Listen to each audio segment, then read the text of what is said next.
Welcome to ABC tutorial. Today we'll be talking about obesity. Obesity is defined as abnormal or excessive accumulation of fat in the body. Obesity is one side of the double burden of malnutrition, with the other hand being underweight. And today, more people are obese than underweight in every region of the world, except in sub-Saharan Africa and Asia. It was once considered a problem only in high-income countries.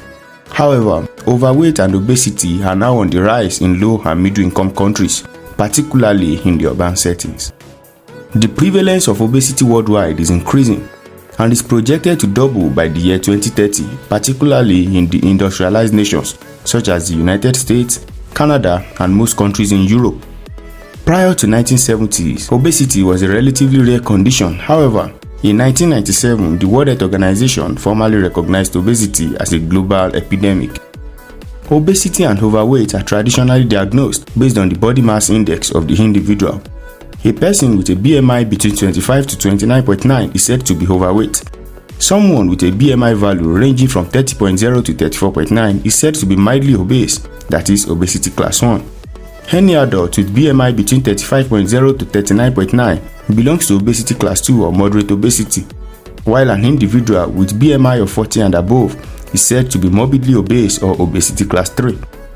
The cutoff for each grade also varies according to an individual's ethnic background.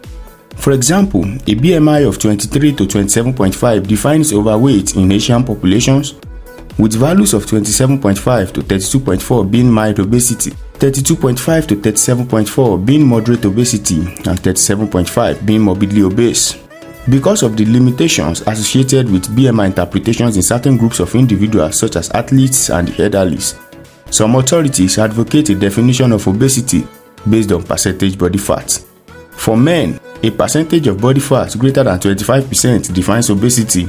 For women, a percentage of body fat greater than 33% defines obesity.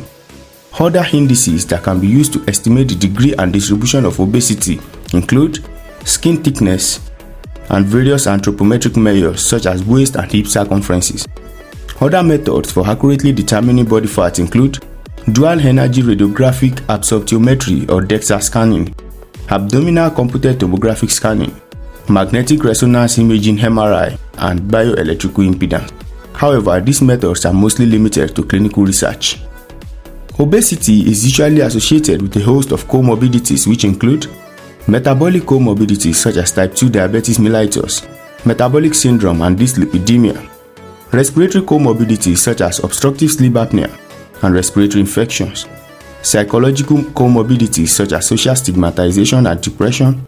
Cardiovascular comorbidities include coronary artery disease, hypertension, obesity-associated cardiomyopathy, and myocardial infarction. Central nervous system comorbidities like stroke. Reproductive comorbidities in women include anovulation, infertility, and polycystic ovarian syndrome, and in men, hypogonadotropic hypogonadism. Obesity can be associated with obstetric comorbidities such as pregnancy-induced hypertension, fetal macrosomia, and shoulder dystocia.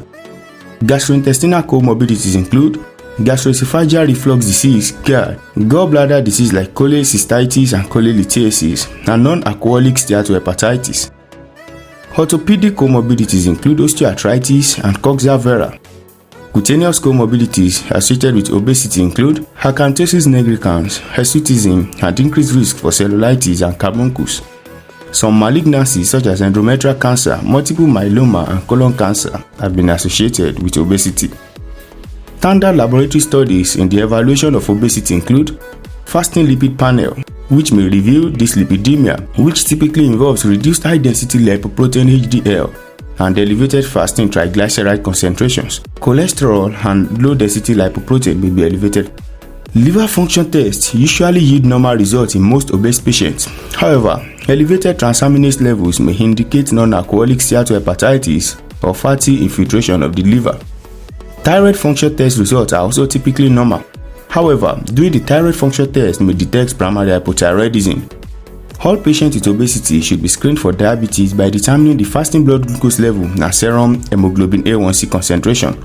Serum levels of fasting insulin and C-peptide are also useful. Other tests are performed as indicated by clinical findings. For example, 24-hour urinary free cortisol test is needed when Cushing syndrome is suspected. The treatment of obesity starts with comprehensive lifestyle modifications, which include stoppage of smoking and alcohol intake, regular exercise and dietary restriction. Few medications are available for the management of obesity. Generally, the medications approved by the Food Drug Administration for obesity are intended for patients with BMI of 30 and above or of 27 and above in the presence of weight-related comorbidities such as diabetes and hypertension. Currently, the three major groups of drugs used to manage obesity are the centrally acting medications such as phentermine, leucoserine and liraglutide, medications that act peripherally to impair dietary absorption such as Holistat, and medications that increase energy expenditure such as docosahexaenoic acid and eicosapentaenoic acid (DHA, EPA). Surgical therapy for obesity, also known as bariatric surgery, is the only available therapeutic modality associated with clinically significant and relatively sustained weight loss. Although bariatric surgery is the only therapeutic method associated with significant and rapid weight loss, it is expensive, highly procedure and surgeon specific.